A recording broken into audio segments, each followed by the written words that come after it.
जय श्री राम। जब हम कुंडली में किसी ग्रह की पोजीशन देखते हैं और पाते हैं कि ये ग्रह बड़ा ही शक्तिशाली है, इसके अंदर बहुत पोटेंशियल दिखता है, जैसे कि वो केंद्र या त्रिकोण में बैठा हुआ है, केंद्र त्रिकोण का अधिपति है, कुंडली का शुभ ग्रह भी है और शुभ ग्रहों के प्रभाव में भी है।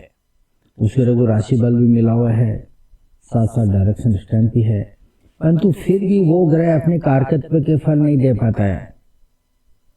तो इसकी वजह जानकर हमें बड़ी ही हैरानी होती है। अगर आप के साथ भी ऐसा ही होता है कभी कभी, तो ये वीडियो जो है मैं आपके लिए लेकर आया हूँ। देखिए, हम कुंडली के अंदर कभी कभी बड़े बड़े सूत्रों को अप्लाई करते हैं, परंतु उनके बेसिस को जो है हम दरकिनार कर देते हैं। यही जो है सबसे बड़ी प्रॉब्लम का विषय होता है। हमें बेसिस को पकड़ के रखना होता है। ये बेसिस जो है बर्थ चार्ट रीडिंग के अंदर बहुत बड़ा फर्क पैदा कर देते हैं। जैसे हमें उदाहरण के द्वारा आज ये समझेंगे कि किस प्रकार से जो है ये फर्क पैदा होता है। देखिए, मेष, सिंह और धनु राशि, ये अग्नि राशियां होती है, 1, 5 और 9 नंबर की राशियां। इन राशियों के अंदर कोई भी ग्रह बैठा होता है और 3 डिग्री तक स्थित होता है, 0 डिग्री से 3 डिग्री तक, तो वो ग्रह अपने फल कभी भी पूरे नहीं दे पाता। ये एकदम सर्वविदित सत्य है। इसके पीछे लॉजिक भी है, क्योंकि 1, 5, 9 मेष, सिंह, धनु, एरीज साइन, लियो साइन और सेजिटेरियस, ये तीनों जो राशियां होती है, ये राशियां अग्नि तत्व को रिप्रेजेंट करती है। और अग्नि तत्व की राशियां वहां से शुरू होती है जहां पर जल तत्व की राशियां समाप्त होती है। यानी कि 0 से 3 डिग्री तक जो ग्रह अग्नि तत्व की राशियों में बैठे हैं, उन राशियों पर जल तत्व का प्रभाव भी देखने को मिलता है।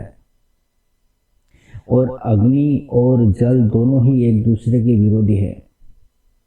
आप जरा सोच के देखिए, अग्नि के अंदर यदि पानी मिला दिया जाए तो अग्नि बुझ जाती है, उसका अस्तित्व खत्म हो जाता है। यही बात हमें अग्नि तत्व की राशियों के अंदर देखने को मिलती है। 0 से 3 डिग्री तक अग्नि तत्व राशियां जल तत्व के प्रभाव में आने के कारण प्रभावहीन हो जाती है। तो ग्रहों को वो एनवायरनमेंट ही नहीं मिलता, वो वातावरण नहीं मिलता, तो ग्रह किस वातावरण के अंदर किस प्रकार से जो है रिजल्ट ऑफर करेंगे, ये सोचने वाली बात है। यही एक वजह है कि 0 से 3 डिग्री में बैठे हुए ग्रह अपना फल जो है पूरा कभी भी नहीं दे पाते। इसका मतलब ये नहीं है कि ये ग्रह बिल्कुल पूरी तरह से निष्क्रिय हो जाएंगे। यानी कि ग्रह के अंदर समझो पोटेंशियल पूरा है, तो अपने पोटेंशियल का 15 से 20% ही रिजल्ट आपको ऑफर कर पाएंगे, इतना मान के चलना चाहिए। यही बात हमें जल तत्व की राशियों में देखने को मिलती है। जल तत्व की राशियां होती है कर्क, वृश्चिक और धनु, कैंसर साइन, स्कॉर्पियो साइन और पाइसेस। यानी कि 4 नंबर की राशि, 8 नंबर की राशि, 12 नंबर की राशि। इन राशियों के अंदर कोई भी ग्रह यदि 28 डिग्री से लेकर 30 डिग्री के बीच में बैठा हुआ हो, तो ये ग्रह कभी भी अपना जो है पूरा रिजल्ट आपको नहीं दे पाएंगे।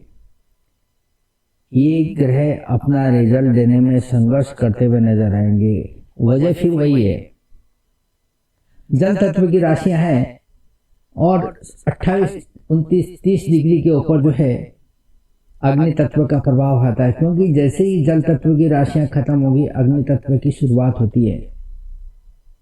यानी कि ये जल तत्व है, अग्नि के प्रभाव में आया हुआ है, और जल तत्व जब अग्नि के प्रभाव में आता है तो वो प्रभावी हो जाता है। जल का सबसे बड़ा सिग्निफिकेशन क्या है? वो शीतलता प्रदान करता है, उसका सबसे बड़ा गुण है। जब अग्नि के प्रभाव में आता है तो वो शीतलता गायब हो जाती है, उसके कारकत्व, उसकी गुणवत्ता जो है खत्म हो जाती है।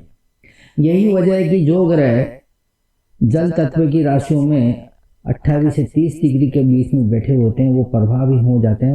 वो अपना प्रभाव जो है कुंडली के ऊपर नहीं छोड़ पाते हैं, और हम जो है अपेक्षा करते हैं कि ये ग्रह हमें अपनी पोटेंशियल के अनुसार रिजल्ट देगा, और वैसा हो नहीं पाता है।